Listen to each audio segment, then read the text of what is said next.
Welcome back and thank you for staying with Checkpoint. As a new week dawns, KTN can now reveal that the Directorate of Criminal Investigations is putting the final touches on a high-stakes probe targeting former Deputy President Rigathi Gachagua. The investigation centers on allegations that he orchestrated and bankrolled last Wednesday's Gen Z uprising, a day of raging protests that left trails of ruin and claimed more than 10 lives. Within the ranks of the Kenya Kwanza Alliance, pressure is boiling over. Allies of President Ruto have trained their sights on Gachagua, demanding that the Inspector General of Police, Douglas Kanja, arrest the man they insist is the invisible hand behind the chaos. As our senior political affairs reporter Chris Thyro reports, the level of political anarchy long fixed to former Prime Minister Raila Odinga is now being firmly pasted on Gachagua's door.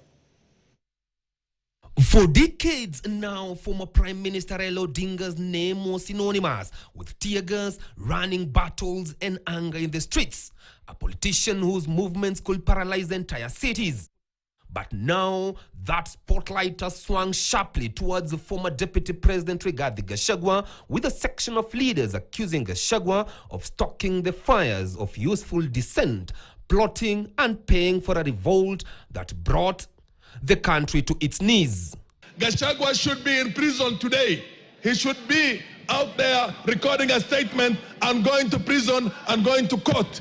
If this person claims to speak about, for Mount Kenya people, this is the time we want to hear about those people who lost businesses in town. I did say here last year during the impeachment process of the former deputy president that this is a dark man with a very dark heart. Now, when you get impeached and you lose your job, you want to take this country to anarchy, Mr. Speaker.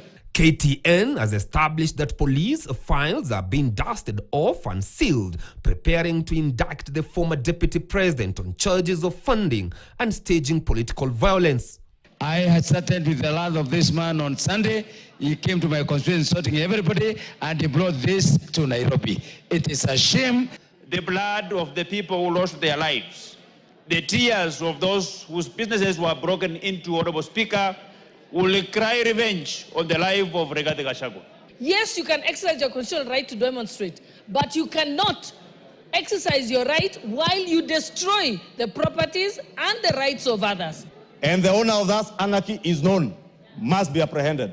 Gachagua's critics continue to ask why he has remained silent, refusing to condemn the looting and vandalism that left hundreds of traders devastated. It's